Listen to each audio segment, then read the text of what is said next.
Today on the Topping Show, the Daily Wire growth in December seems to have come near a standstill. At the same time, the comic section with Brett Cooper is no longer with Brett Cooper. A CyberTruck explodes in front of a Trump building. California homeless industry complex is broke down with showing idiotic spending. The comic section without Brett Cooper is nearly down 400,000 subscribers, while Brett Cooper's new channel on YouTube has passed 500,000 subscribers. Also, the comment section without Brett Cooper continues to have comments mostly roasting the new host. A new 2000 Ford Mustang SVT Cobra R was destroyed by a Hyundai SUV. A 2025 BMW Z4 with a stick shift gets some good reviews and praise. And we have a chocolate recall. All of that and much more on The Topping Show.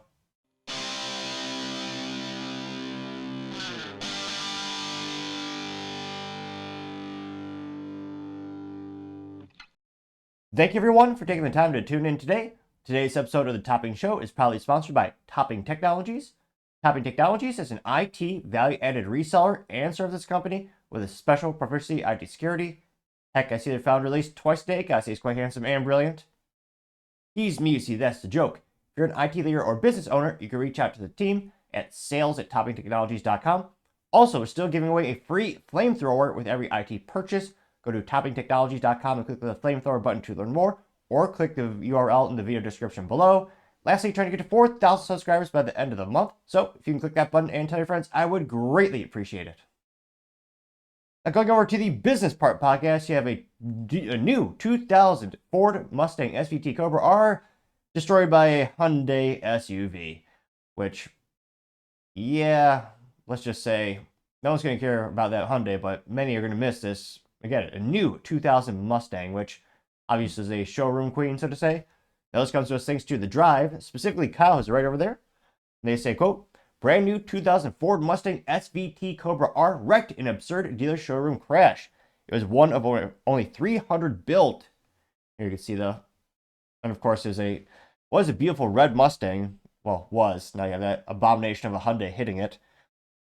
They say, quote, one of only 300 built, the Mustang SVT Cobra R was on display as a time capsule for years at the Tri-City Ford dealership until the Hyundai Tucson driver took it out this month. Which, yeah, I don't know.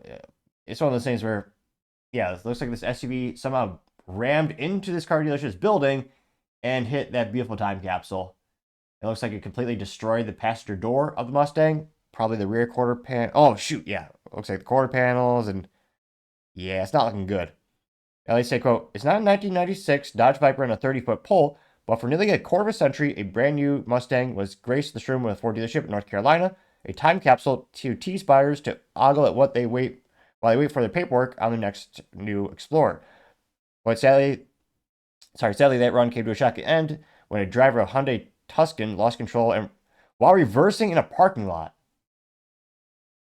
How much steep? So they did that in reverse. I'm not sure if they were inebriated or just a bad driver, but yeah, you have to get some real momentum going to reverse. You have to be especially kind of stupid or inebriated to do that much damage. Again, it went through an entire wall of the building and destroyed this piece of history. Now, they say that it smashed through the building, crashing directly into the 10300 Cobra R. While it would have been worse, and it says that, I don't know, the Tucson could have taken out a support column that brought down the whole building. Well, yeah, I guess that would be moderately worse. The photo of the immense aftermath shows the crossover plowed right into the passenger side of the Mustang, which depressingly still has a giant Christmas bow on the roof.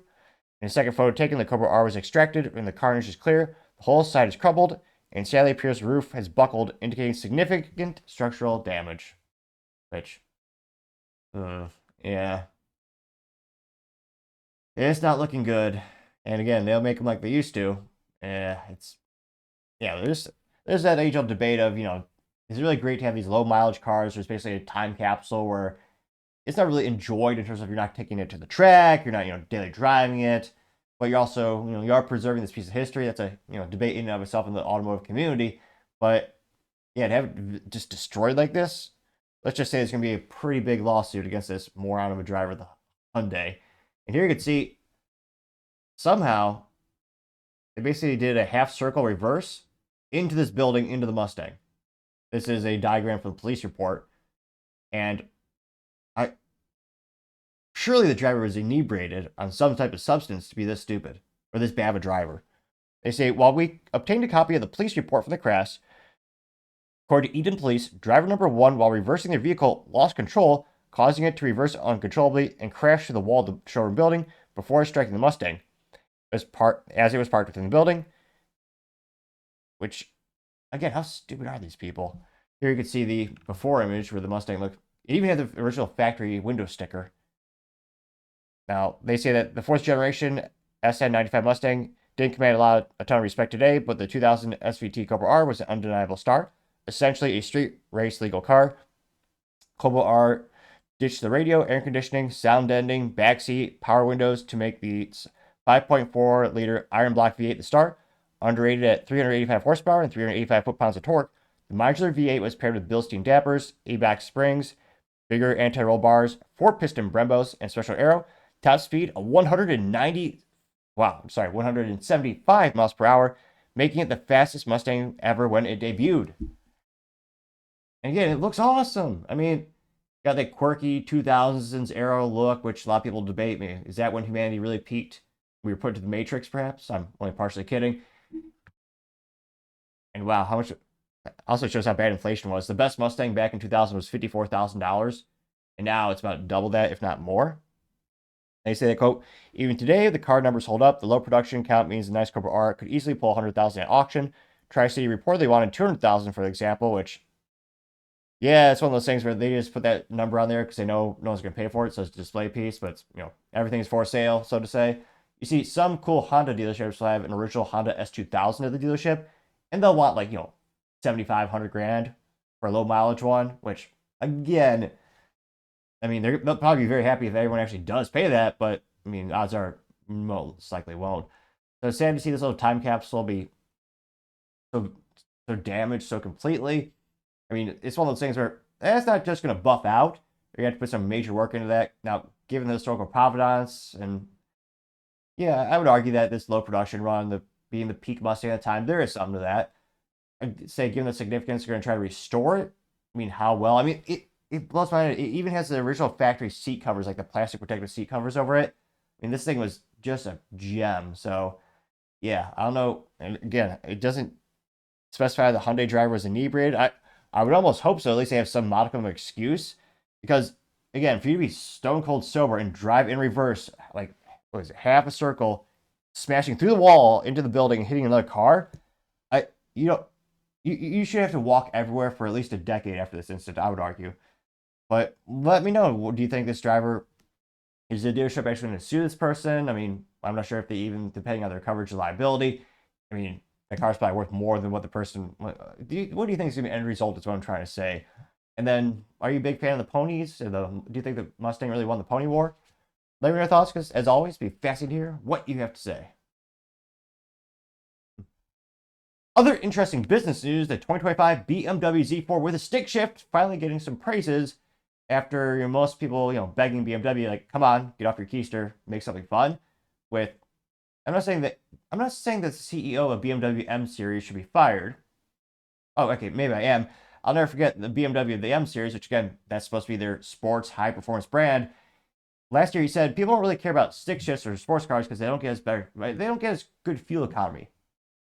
Again, I'm not sure if he's inebriated or just stupid, but no one buys a sports car and gives a damn about fuel economy, especially a BMW. If you want a car that's fun to drive that gets moderately good fuel economy, they're out there, don't get me wrong. Mazda Miata is a fun little toy. I love my Honda Civic Si. But once you get the BMW, what was the ultimate driving experience, the ultimate driving machine, they call it. I mean, you could ask them, what's the top 10 things about this car? None of them are going to say fuel economy. I mean, at that point, it's miles per gallon, which is why I'm still flabbergasted that there still is a CEO at BMW, the M Group, that still has that ideology and isn't more dedicated to the third pedal. But again, this is some good news, so I'll take it. Now this comes thanks to Chris Tusui, who's a writer at The Drive, which he says, quote, the 2025 BMW Z4 M40i manual is finally getting pretty good. He says, I've never been a big fan of BMW manual transmissions. The Z4's new handle shelter gearbox, however, deserves a second look. And here you can see the BMW Z4, which, looks pretty good. Obviously, I'm not a fan of that bastardized front license plate being bolted on that thing. Also has one of those foreign weird countries on the license plate. It's Ontario. It's from that dictator state, Canada. But I partially digress. Diving into the actual article, he says, quote, last summer, BMW Z4 came out and said that it would be the end of the line for BMW manual transmissions. Fire that man. Yeah, instead of hire that man, fire. Yeah, that guy should be gone. In response, it came with a blog that argued that there'd be no big loss because BMW manuals will just frankly aren't that very good. Make an exception for the F1, obviously. They say it's rubbery and shit feel, sadly, but oddly placed clutch pedals, and weirdly difficult to drive smoothly. And appeal of the manual BMW has mostly been a theoretical more than anything. In response to this, we feel that every BMW fan on the face of the planet came out of the woodwork and into my inbox shouting obscenities, insults, and outrage. Notably, most of the counter-arguments rarely address my actual point or say, no, Chris, BMW manuals are really good. They're just boiled down to different flavors. How dare you? There you can see the rear of the vehicle there, which, again, if I won the lottery, I'd probably have one of those in the dream warehouse garage. It's one of the fun little coupes out there these days. And here you can see one of the most beautiful things, the actual stick shift, where it is a thing of beauty, a rare thing, and a great theft deterrent. Most thieves are going to see that and go, what the hell is that? I can't steal this. I'm going to go somewhere else. Now, they say, quote, in any case, since the episode of BMW said, hold on, there's more, and came out with a 2025 Z4 M40i handle shotter package with a 3-pedal version and a straight 6 2-seat convertible. You actually got my hands on one, and essentially, to see if it fixed, and I'm happy to say, it's pretty good.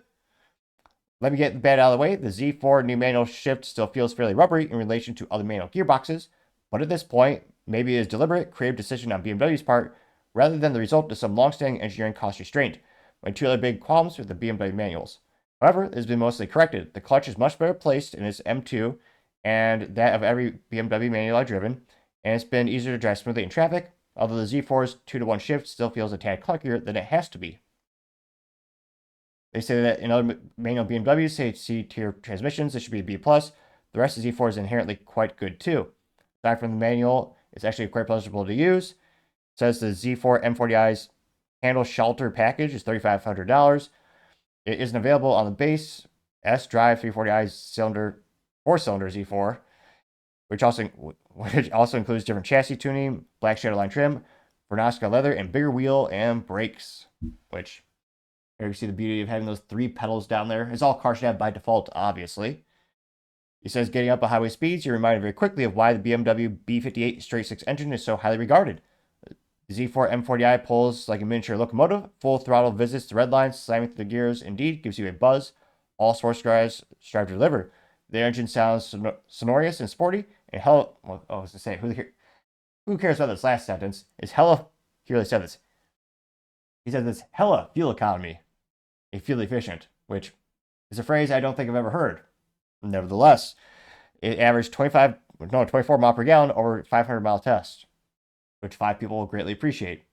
Say 0 to 60 happens in about 4.2 seconds. It'll top out at 155 miles per hour, which, again, it's one of those things where when I was a kid, it used to be all about the 0 to 60 times and how fast you can get that car.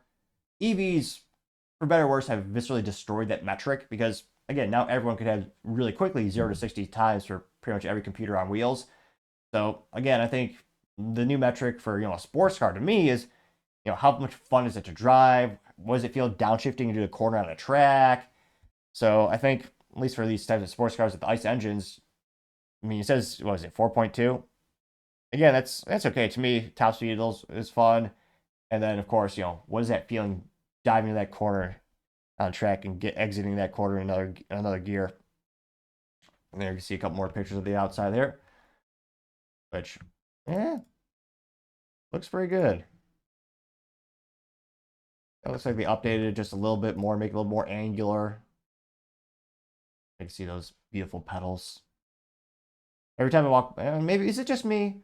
Or the other gearheads, when you're just walking in a parking lot, you happen to see a car with a stick shift, do you just smile a little bit more? I do, especially if it's one of those modern Supras, BMWs. But, yeah, there's something just makes me smile a little bit more, seeing those rare things out in the wild. Again, in North America, United States, less than 2% of all new cars come with 3 pedals. It should be on the antithesis. It should be 98% of cars come with 3 pedals, and the other, 2% are automatic. But I partially digress. Looks like we'll do one more picture of the interior there. Actually, there you go. See a nice shift knob sticking out there. looks like BMW is finally making a little bit of a comeback in terms of reputation for the stick shift being a little bit more better than it used to be. Now, again, the real issue is how many of these are going to sell. At this price, well, I was going to say, this type of body style, I think you're kind of probably competing with a Porsche Cayman. The price, Jesus Louise, it says Canadian spec. What the hell is that? I'm pretty sure perhaps it does come with maple syrup and extra mousse in the glove compartment. Or maybe a baby mousse. What is that called? Probably something funny. But nevertheless, maybe some hockey pucks in the glove compartment too. But yeah, it says base price Canadian spec as tested. Canadian, what do they have for their for currency? Is it, what is Canadian currency? Is it shekels? What do they have from Gryffindor, Harry Potter? Nevertheless, it's $96,000 Canadian or 70,945 American, which, that's actually the price point is very close to the Porsche Cayman, which, yeah, that'd be an interesting question. Again, fun coupe, stick shift, track toys. I'm not sure what you would want. I'd venture more. I guess the track enthusiast would probably lean a little bit more towards Porsche, but still great to see this coming out from BMW. Looks like they gave a score of a 8.5 out of 10. And again, seeing these stories about stick shifts, I know I'm in the minority in terms of people who actually love, really driving their vehicle and having 3 pedals. I know I'm definitely a minority in that case, but I don't know, something about it just makes me smile a little bit more. Now, looks like a couple of these top comments. One comes from Smacky Frankie. I don't know what that means, but nevertheless, says, quote, so this works out to be within a few bucks of the Porsche 718 Spider S, which of course is lighter and has a brilliant steering and gearbox. Pretty easy choice if you have 100,000 burning a hole in your pocket. 4 likes. Features too says, I've raced against BMW manual transmission since 2002. No G hater. I drove 2002 back to back with a Peugeot 504 gas 2-liter back in 75, and was astonished how unpleasant the shifter was in BMW. The ZF on the Pug was a joy to short, slick shows and never missed a slot, while the Get Rag on BMW was notchy and rubbery, getting 1 like. One more. William Get says, I like the look of these and it's nice and get a manual. Wish the wheels were smaller though. Rear 3/4 reminds me of a Triumph TR78.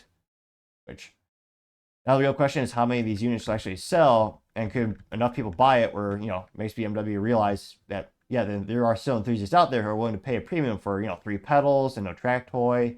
Again, a massive volume of all these luxury car sales, including Porsche, is SUVs, which are very profitable and a lot of people buy them. But yeah, I don't know. There's probably a couple of folks who still appreciate that third pedal. But let me know, if you had $100,000 hypothetically and you had to spend on a car, and we'll say magically free maintenance insurance for life and gasoline, or as the foreigners might call it, petrol, which does sound kind of cool. I appreciate the word petrol, but nevertheless, let's say you had free all that stuff and insurance, yada yada. Would you rather get a Porsche Cayman with the stick shift or the BMW Z4? Let me know your thoughts, because as always, be fascinating to hear what you have to say. Now, going over to the Cultural Part podcast, you have the comments section without Brett Cooper, now down almost 400,000 subscribers, while Brett Cooper hits 507,000 subscribers, and she has posted nothing. Well, technically, she's posted a couple things in the community section of the YouTube, which I try to do it every day on the internet there. And yeah, if you go to the Topping Show comments section, you should go there too, when there are comments. But nevertheless, you should go to the community tab. You usually have some type of fun thing to vote on or funny post. So if you want to learn more, take another look, go there. But yeah, since it's where Brett Cooper's done like 1 or 2 community posts, not videos, and she's already gotten, over 500,000 subscribers. While Daily Wire has lost right under 400,000 of her old show. Now, go to the Social Blade. Again, this is the comment section without Brett Cooper, though it's still so relatively short term and new that the banner on this analytical site still has Brett Cooper in the main thumbnail or the main background landscape photo. Again, this is one of my favorite statistical websites called socialblade.com. And we're specifically looking at the comments section, which again was one of the fastest growing, most successful channels of the Daily Wire portfolio, or if you want to call them the Daily Wire hosts that they all sponsor, including Ben Shapiro, Michael Knowles, Matt Walsh, Andrew Clavin, and about a year ago they also had Candace Owens. So those are the kind of top personalities or top hosts that they have the daily shows on there. And the comment section was blowing them out of the water, statistically speaking. Now, there was a conspiracy theory for a while that, Brett Cooper is just Ben Shapiro and drag. I think we now know that is not the case. This is actually a separate individual. Otherwise, why would Ben quit his own company? He could have had 2 of the shows all day, but I partially digress. And yeah, she was doing great. But now, if you look at a little chart here, you can see the total subscribers. And let's see, November and December started to crash like, what's a good, like a Boeing stock, which, well, perhaps dark humor because people have died too. But nevertheless, like a Boeing stock, again, not financial advice, this is also crashing ridiculously. Now down nearly 400,000 subscribers in the past 30 days. Which again, that is the same time period at which Brett Cooper left the show. There's a controversy of which she was fired or kicked out. Most people are speculating that she was pushed out of the company with all the anecdotal evidence. But according to the statistics, again, all of December, with the exception of December 29th, it was all down 10,000 plus subscribers per day. Not to brag, but I only lost 3 subscribers, I think 2 weeks ago, and eventually got 4 people to subscribe. So technically speaking, I'm out ahead for now. Though, who knows, by the end of the show, I might very well have lost some subscribers perhaps. But maybe some people who love automatic transmissions and hate 3 pedals. I know you're out there, but I only partially digress. Looking at the statistics, I mean, December 20th, she lost 30,000, 40,000, 20,000, 10,000, 10,000, 10,000, 10,000. So again, she was at, beginning December is almost at, 4.8 million subscribers, and it's down to 4.12. And it's going down again and again and again. Again, weekly average loss of subscribers, 88,000 per week, which again is not great. Now, going to Brett Cooper's new YouTube, which again, Brett Cooper has not published anything except community posts. So she had, at this moment, she has like 2 posts on there. And even with just doing that, she's got, I spoke too soon. I thought it was 507,000 subscribers. It's 513,000 subscribers, which, yeah, that is incredible. And this all started, what was this? December 4th is when she first started to get subscribers. So Brett Cooper actually created this channel, what was this? September in 2011. And it's hashtag B Brett Cooper. So double B. And yeah, look at that increase. So nothing for all those years, and then bam. That's ridiculously good. Again, we're talking in one day she got, I think her peak was, in one day, she got 36,000 subscribers in one day. And she's averaging about 6,000 to 8,000 subscribers per day. And again, she's done like 2 community posts, which is incredibly impressive. So what's going to happen now? Help I think, well, most likely the comment section without Brett Cooper will continue to lose subscribers unless there's a, again, the Daily Wire is also a valued at $1 billion company, annual revenue about $200 million in subscriptions. So I suspect if they wanted to, they'll be able to bolster the new gal's channel, and they'll mainly be able to, you can buy subscribers to a certain extent, but let me know. I mean, this, again, I don't think it's a coincidence that it's nearly the same. Well, actually, it's a little bit more in terms of the people leaving the comment section and going to Brett Cooper. It's actually a little bit more than she's leaving. So Brett Cooper's actually, thus far, having a net positive, meaning she's bringing in new prospective viewers, well, subscribers, so most likely they will be viewers. But let me know, do you think that the rate will continue to be about the same in terms of people leaving the comment section and going to Brett Cooper? Then how quickly do you think Brett Cooper will be able to attract new subscribers? Let me know, because as always, it'd be fascinating to hear what you have to say. Other cultural news, you have the comment section without Brett Cooper's comments, well, mostly still viscerally roasting Reagan, the new host, which, yes, not some people are calling here to the kin of Timu Brett Cooper. And because, spoiler alert, she's basically Brett Cooper in terms of mannerisms, voice articulation. I don't think it's a coincidence. Sorry about that. There's a lot of people guessing that she took acting lessons specifically to copy and mimic Brett Cooper. And yeah, a lot of people are critiquing, well, wait, how can you do this to your former best friend? She was a former producer for Brett Cooper, also her bridesmaid. And yeah, everything about her, I mean, the Daily Wire, it doesn't take much to change. I don't know. To me, I don't know why this bugs me, but it doesn't take a lot of effort to change the background of most podcast host showrooms. I mean, for me, it'd be a little bit of a pain in the ass because that Blockbuster sign weighs quite a bit, and it was a pain in the ass to hang that darn thing. So it'd be a little bit of quite literal legwork to change my background. But for the comment section background, they're mostly little framed photos and some accoutrements and knickknacks on a shelf. all easily weighing less than 5 pounds, which even she could probably lift up. And yet, they really didn't change much. And I think that's one of the big things that make a show personal is, what's in your background, where are the display items you have. It really is an insight to your personality and the ideals and, kind of the theme of the show. And they didn't do that. They didn't change it when they had Reagan take over for the comment section. They did change the thumbnail logo of the show to be Reagan, but I mean, the background still seems about the same, which is how they, I think, imagine a girl in her 20s room looks like to appeal to a mass number of audience. Definitely not what I'm doing, because I don't know anyone who has a Blockbuster sign at home, let alone willing to waste the money on it. But nevertheless, I mean, most shows would change the background, but they didn't. We'll listen to maybe about the first minute or two before diving into the comments, but I mean, her mannerisms are just the same. Now, this is her most latest video called TikTok's Death Date is Almost Here.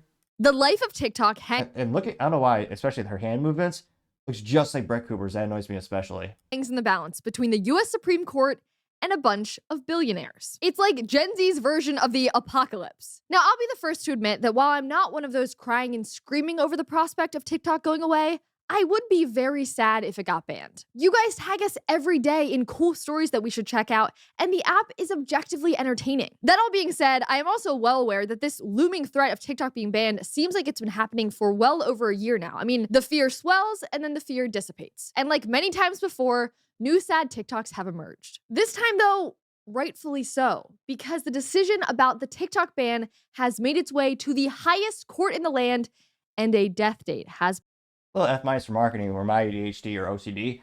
Why doesn't she have the Daily Wire tumbler that they give out, or they used to give out years ago with the subscriptions when you sign up for them? She has some type of flowery mug, which, I guess it's more themed to the room. I mean, you're paying this gal, you're paying a lot. I mean, the Daily Wire is putting a lot of money into this channel, obviously. I mean, they have over 4 million subscribers that didn't come, 100% organically. They're investing a lot of marketing dollars in there. Why would they not have an extra Daily Wire logo? I don't know. To me, that just, from a branding perspective, I'm like, how do you not have... She's got a pretty big desk. You can fit an extra tumbler on there. But I partially digress. It's been set for the app. January 19th. Just one day before Trump takes office, which is very interesting. And there was a lot of this on TikTok. POV, you just open TikTok and people posting about it getting banned on... Okay, that's enough of that. Oh, they do have the little Daily Wire watermark there.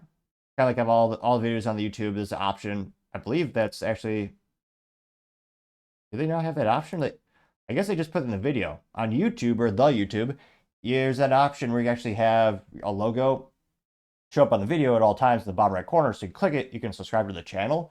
This looks like it's a watermark on the actual video, not the button to click where you actually subscribe. Which, they should probably put that button because they desperately need people to subscribe. As you can see, I did not. But for the comments, one of the first ones comes from Woodlore. It says, quote, "So, who's here in the comment section just to read the comments about this comment section?" Yeah, most of us. Got 1.4 thousand likes. JD Patterson says, quote, for what will it profit a man if he gains the whole world and forfeits his soul?" It's awkwardly worded if it's an old-timey quote. Now, that's not a good quote, but yeah, that threw me for a curveball. Also, my general speaking ineptitudes, which will someday get better. If more people subscribe, I have that theory going. That's Matthew 16:21, getting 459 likes. Caliber DeLon says, quote, "For a show called The Comment Section, they sure ain't reading their own," which, that would make her show infinitely more awkward, but it would also be a lot more entertaining if she read them on screen too. Y'all said, my guy said, "Rip comment section, we miss you, Brett," getting 814 likes. Micah says they're called The Comment Section and is ignoring their comment section, getting 891 likes, which I'm surprised they actually haven't deactivated them by now. Maybe they will in the future. We also have Bethany Wagon saying the elephant in the room isn't getting any smaller, getting 835 likes. Scrolling down more and more, you have Daniel says, "I honestly don't think trying to copy Brett's mannerisms was the best approach," getting 400 likes. Greg Green says, "I would like to hear Brett's true opinion of all this," getting 704 likes, which you won't because, again, NDAs as well as the anti-defamation. There's a reason Tucker Carlson has never said anything negative about Fox News when that was his primary employer as recently, what was it, about a year or two ago? He worked there for a majority of his career. He's never said anything negative about him, and he never will. It is extremely common. Pretty much every personality you hear on every network does it. Although I guess I didn't, so if I ever choose to quit the Topping Show, I can talk smack about the Topping Tribune and Topping. Spoiler, be pretty boring because it's just me. But nevertheless, you also have Hey Drawl says, I don't know what the producers are thinking. Don't worry, they'll get over her stone and start to like you. Getting 433 likes. Joan of Arc says 3 week in the comment section. The comment section is still the comment section, getting 92 likes. Peter says New Year's resolution: never watch the comment section again, getting 40 likes. Daniel also says the more they try to ignore it, the worse everything will be. I can't stand to see the comment section up and running anymore. It's depressing without Brett, getting 548 likes. Urban Survivor says the only thing dying is the Daily Wire views and subscribers. Ironic, getting 350 likes. Reviews and More says Timu Brett Cooper really needs to read the comments, getting 89 likes. Michael says, I'm surprised she hasn't darkened her eyebrows and started wearing a brunette wig, getting 124 likes, which, again, if it was really an amicable, like, parting, I think the fact that Ben Shapiro did do that for, like, a day. Ben Shapiro, he should have done, like, an April 1st episode of the comment section where, like, he just replaces Brett Cooper for that one day. Everyone says they look alike. That would have been hilarious. At least I would think that'd be kind of funny. But no, they never really leaned into that as much as I thought they would. One more. Quote Goat says, I only checked the videos for the comment section and the view count getting 212 likes, which this video has 59,000 views, which, again, from the comment section, average, that's much lower than usual. Brett Cooper is getting between, again, a big variable because there's a lot of different topics that she covers, but I'd say between 100,000 and 400,000 views. I know it's a big ballpark, but haven't averaged it out like that. And it also only got 2.2 thousand likes out of right under 60,000 views. Only 2.2 thousand likes is a pretty rough ratio. Now, going to the another most recent upload she did, that only got 76,000 likes and 2.1 thousand views as well. Reload this really quick here. Which, again, all those it looks just like Rick Cooper. Now she's saying, did Selena Gomez settle for Benny Blanco? Blanco? What the hell is that? Selena Gomez is she still around? Obviously, the culture part of the podcast is not my core proficiencies. Okay, guys, today we are talking about a huge win or a huge loss for men everywhere, depending on how you look at it, because Selena Gomez is officially engaged to none other than music producer Benny Blanco. Here's a cute picture of them. What? Selena Gomez is officially engaged to none other than music producer Benny Blanco. Is that Joe Rogan with a wig? Kinda. That looks like him. Here's a cute picture of them. They're engaged. She has this beautiful Marquise diamond, and it's very reminiscent of that old song that she used to sing about being a Marquise diamond. I'm in my Marquise diamonds. So it's very cute. It's very wholesome. Maybe the internet is coming together. We love this moment. And I have to say, the timing of this is very wild, considering that there was literally a viral clip last week, I think, going around of Stephen Colbert talking to Selena about becoming engaged to Benny Blanco before they were even engaged. Okay, there's Benny Blanco. You and Selena and Benny Blanco on Thanksgiving right there. That's very sweet. That's a beautiful photo. It's very Thanks. sweet. He seems to like you a lot. Well, I hope so. Yeah. Yeah. Where's this, if you don't mind me asking, where's this relationship going? Whoa. I thought you were gonna ask where it was. For a second, I thought it was Miley Kunis. Guess it isn't. I'll be damned. Now, again, that got 76,000. Again, it's like 8 minutes long, but you get the gist.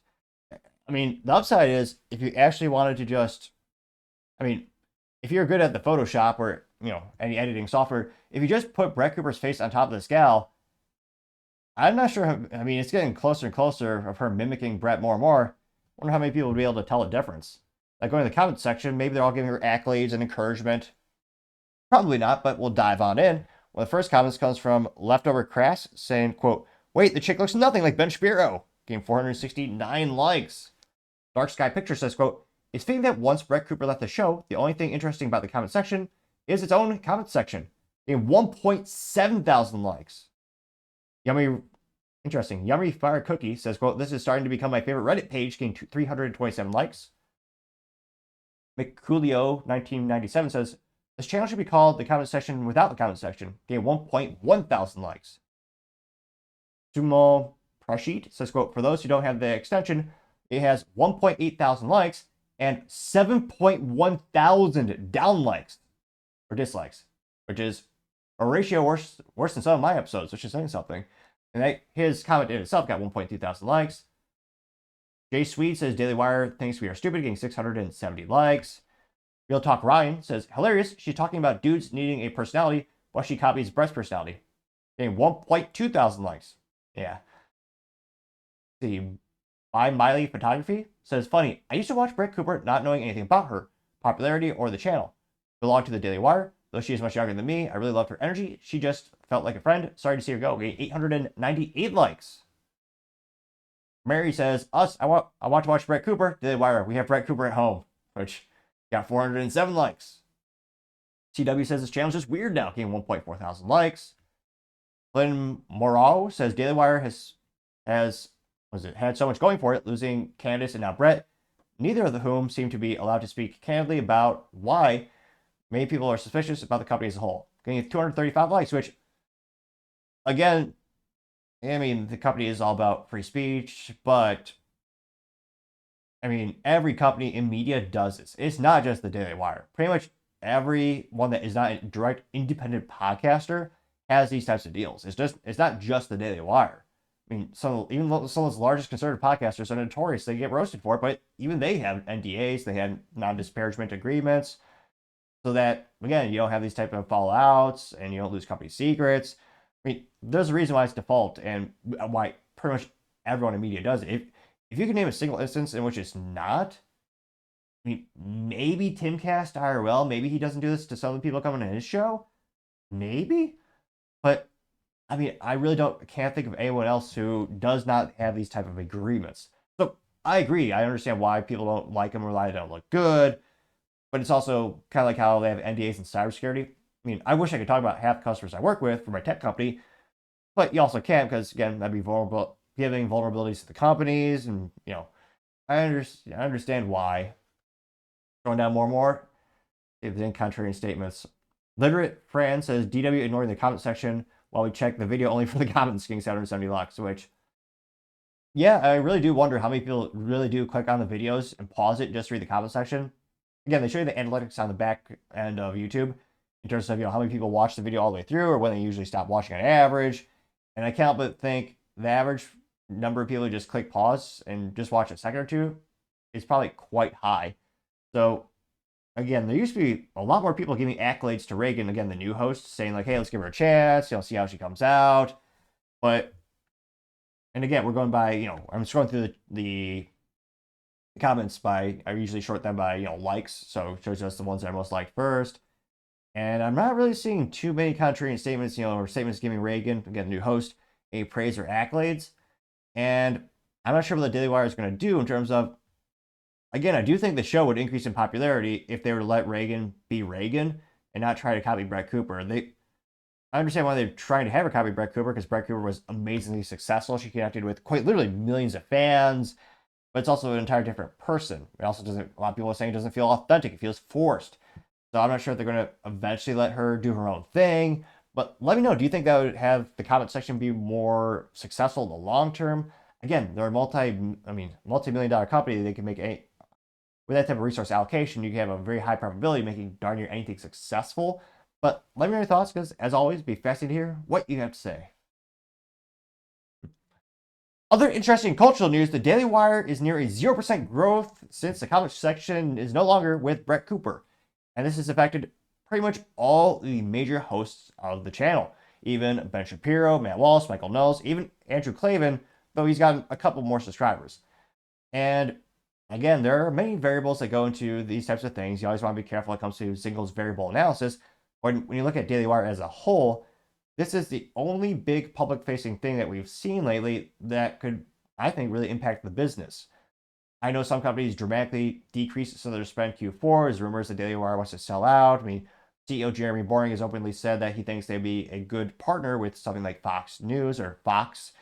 And a lot of people are saying maybe they're getting that sell point. In which that case, I understand why we want to dramatically decrease your marketing dollars or your marketing spend so you can make the company look more profitable in the short term. Again, this is a company that spends over $100,000 per month just boosting Ben Shapiro's Facebook page on the Facebook. And when you have all the hosts of shows, and not just advertising on Facebook, they're also doing YouTube and other media outlets, they spend a lot of money on marketing, pushing their talent out there and getting those new subscribers. And it seems to be, in terms of the adoption rate and the new subscriber rate, it's come to a standstill, or a relative standstill for the Daily Wire, which again is one of the fastest growing conservative media companies You can debate how conservative they are in the comments, of course, below. I mean, even Ben Shapiro's channel. Now, he's still the most, I believe, the most subscribed channel on the YouTube when it comes to a conservative host. I mean, pulling up his statistics on socialblade.com, yeah, Ben Shapiro's channel having 7.2 million subscribers, those 4 billion views, which that's quite a few to say the least. Now, he's actually lost a little bit, about 10,000 in December. So, I mean, look at historically, he's getting 30,000, 20,000. I mean, every single day he's doing pretty dang good. Not to brag, but I got 5 subscribers last week. But interesting enough, look at this. There's a couple months where he has no subscribers, which it's rare, but it has happened a couple times for Ben, which is pretty interesting. Now, looking at December, and the numbers are all in. It's January now.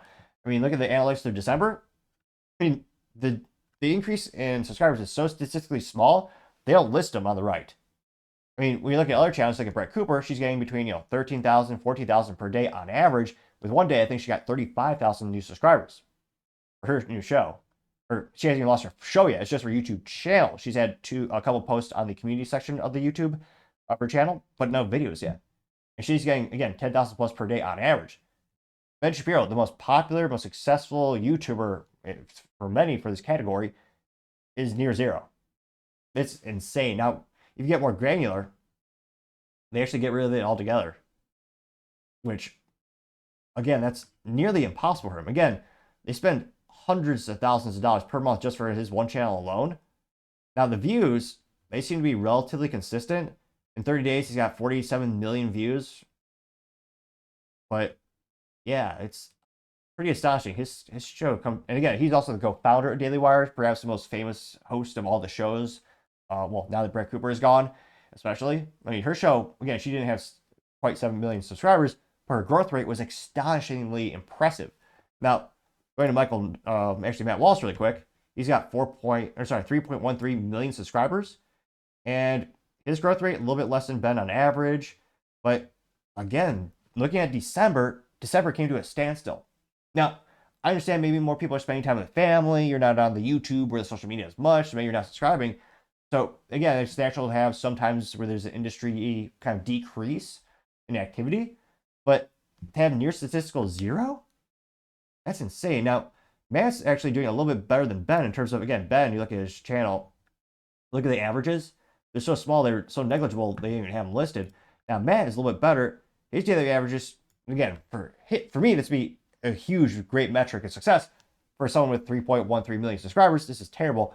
His daily increase in subscribers is about 334. In the last 30 days, he's added 10,000 subscribers, which, again, for a small channel like mine, that'd be great. I mean, for me, it's going to be a big point of achievement or personal achievement to get to 4,000 subscribers. It's been over a year. I'm still fighting to get that, and I believe I will get there with your help.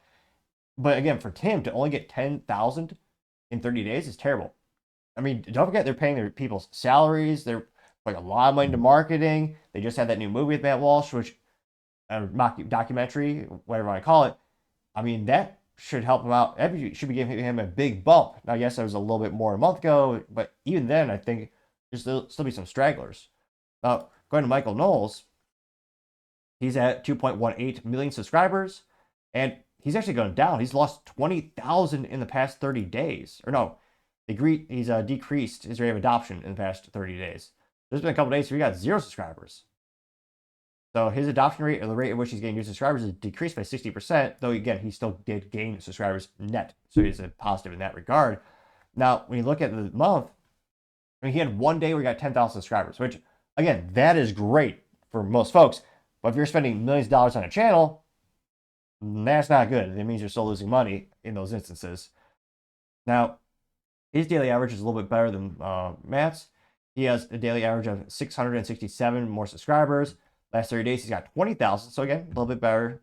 But yeah, the co-founder of the company and Ben Shapiro, I mean, statistically near 0, which is, it's really not good. And again, when you look at the Daily Wire, that's the only outlier in terms of activity or people's perception of the company that I could see that could be perceived as negative is Brett Cooper no longer being on the show, no longer being the host of the comment section. And I know there's a lot of people are unsubscribing because of her, specifically on the comment section. It was fascinating to see that this seems to be a ripple effect affecting all the major channels of the Daily Wire. And again, we'll see how long this is in terms of maybe it just takes a couple more weeks and people forget and they start to subscribe again. Or again, maybe the Daily Wire just turns on the faucet of marketing funds and start to increase the advertising dollars for all the channels. Thereby, on average, you're going to get more subscribers because you're getting the content out from more people and newer eyes. But yeah, it seems like the Daily Wire is near a 0% or near a zero growth since the comment section fiasco. And I'm not sure it's going to get better, this month. But as always, let me know in the comments because I would be fascinated to hear what you have to say. And going over to the political part podcast, you have a Cybertruck at a Trump building exploding, with many wondering how could this possibly happen when we have the best FBI resources on the planet, the best, our government employees are the most brilliant. Secret Service is always the exceptional best. Haha, political pun. They've been shown to be more rudimentary, and their skills are about on par with my speaking skills. There's, to me, very much room for improvement. Now, one of the first channels that posted about this was someone by the name of Gambling News, in which they say, quote, Cybertruck blows out in Trump Tower in Las Vegas. Here you see already got 9.3 million views for this. I'm going to accelerate this a little bit.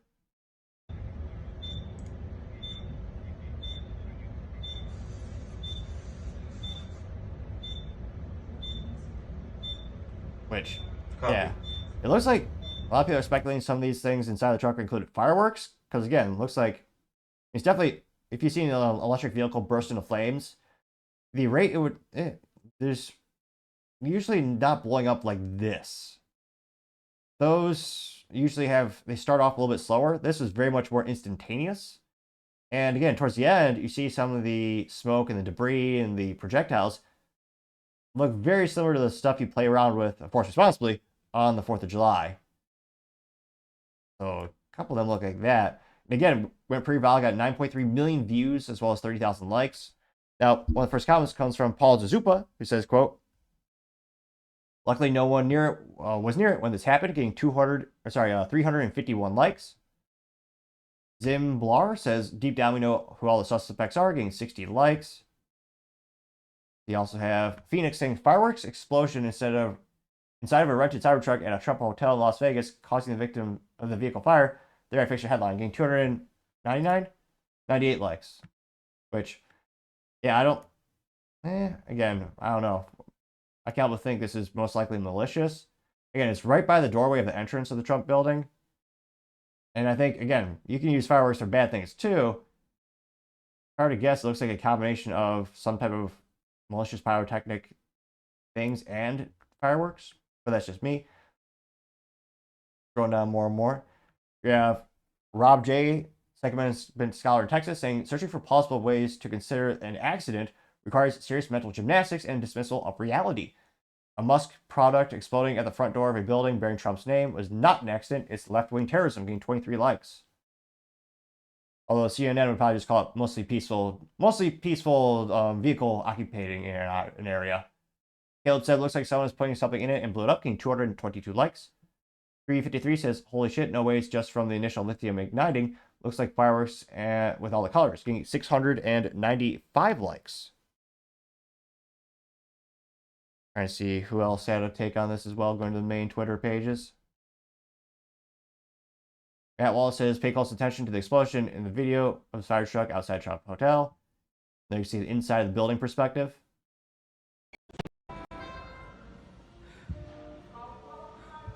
Got 10 million views and 28,000 likes from Matt Wallace again.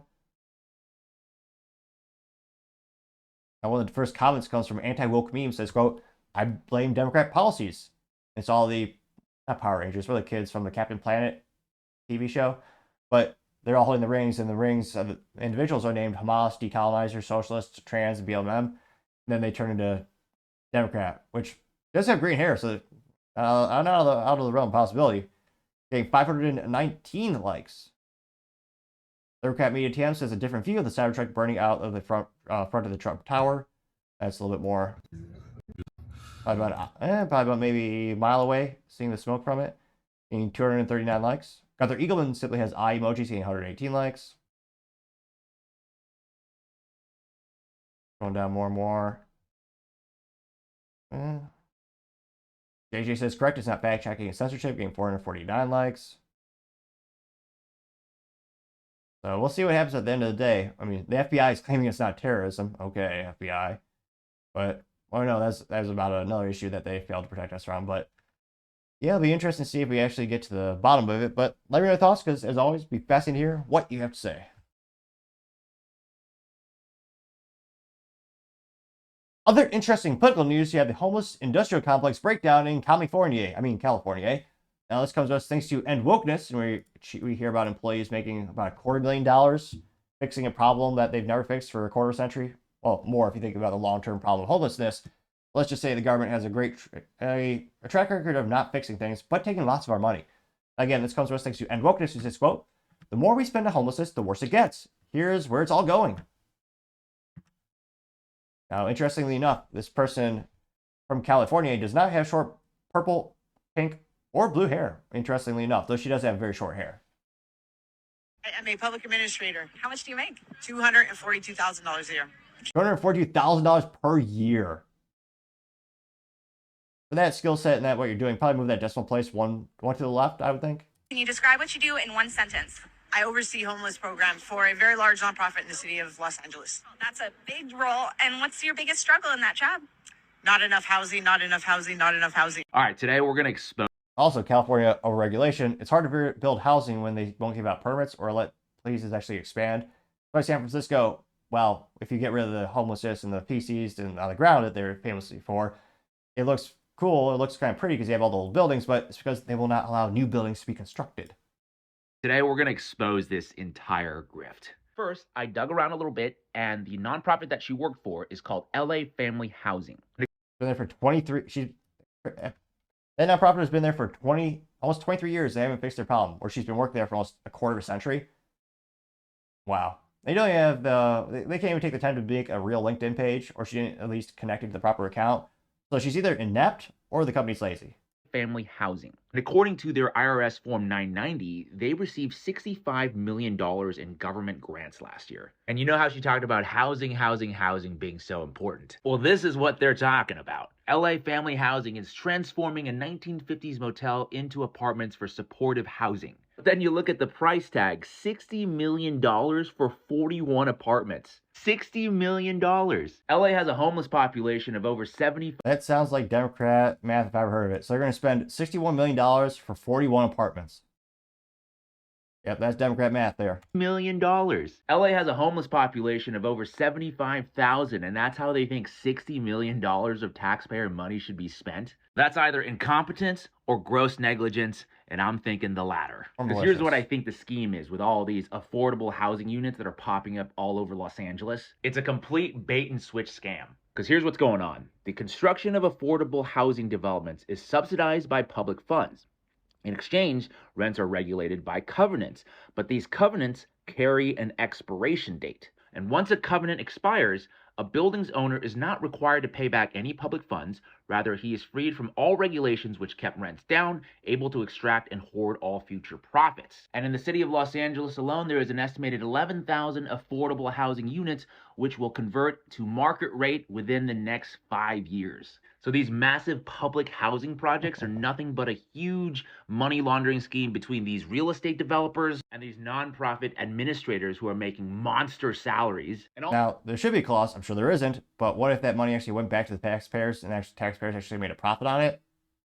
Maybe you could justify it a little bit more, but of course it's not going to ever help the taxpayers. Also politicians, who I assume are getting kickbacks, allegedly. I mean, how else would you explain this insane statistic that LA is spending $837,000 to house a single homeless person? So I give these people two options. Either A, actually end homelessness, or B, we should demand to defund this whole boondoggle. Yes.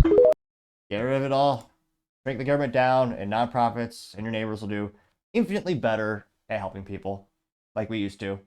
Imagine how much you could help people also if the government was stealing a majority of your income through not just income taxes, but sales tax, property tax, fuel tax, internet tax, water tax, telecom tax, liquor tax, tobacco tax. Yeah, it's way too many freaking taxes. And it's pretty well. I got about 800,000 views and 21,000 likes.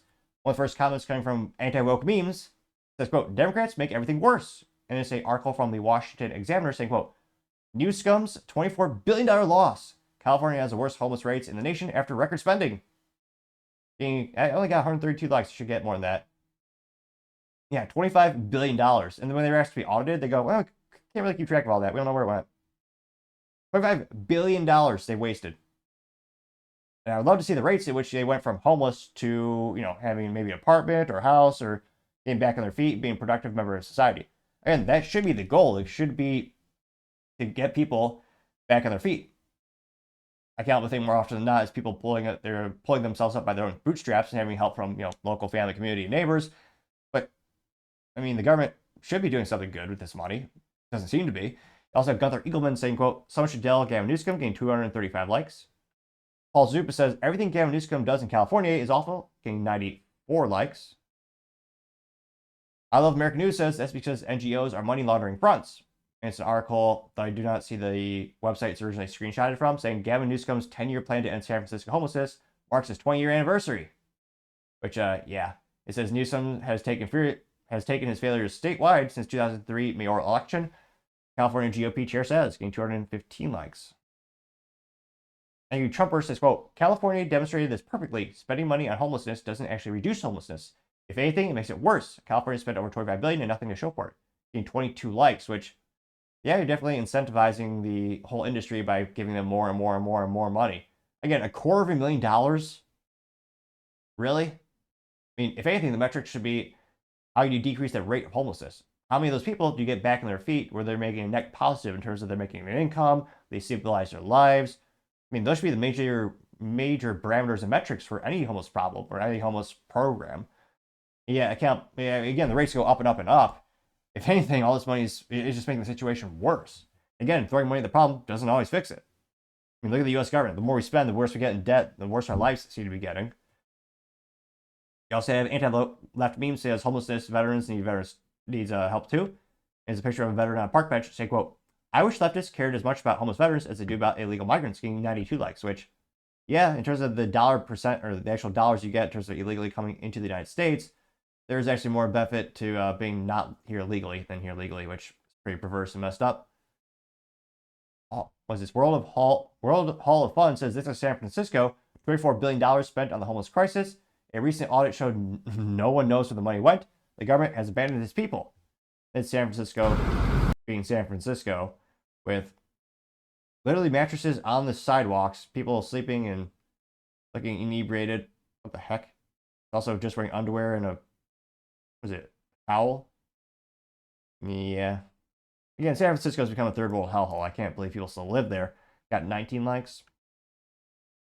Yeah, 24? Yeah, $24 billion just vanished. I don't know where it went. Can't keep track of it. So, yeah, hopefully everyone sees how much money these crooks are taking. Here's a good good statistic. Apostle Natalia Young says it takes less than $50 to house one person. Yep, someone definitely is lying. They have a picture of this is a stand-up house. I forget what you call the packages you can get where Sears used to do this famously back in the day. I grew up in a small little Sears house, but it's like one of those instant houses and it costs less than $10,000. I got one like. Yeah. California. Jeez Louise. People still live there somehow. But let me know, what do you think is the best mechanism or the best methodology in terms of helping homelessness in the long term? And do you think California will ever actually, decrease their homeless rates and make it a safe, good place to live?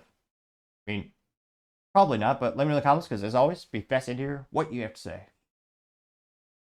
Now, going over to the business blunder of the day, you have a chocolate recall. So put that down, not just for your health, but, not just because it's not good for you, but actually might be life-threatening. Now, this comes to us thanks to Local 12 when they say, quote, chocolate candy bars recalled due to life-threatening allergic reaction. Here you can see pictures of some of those chocolates right there. Now, scrolling down the article, they say, quote, Food and Drug Administration announced a popular chocolate candy bar being recalled nationwide.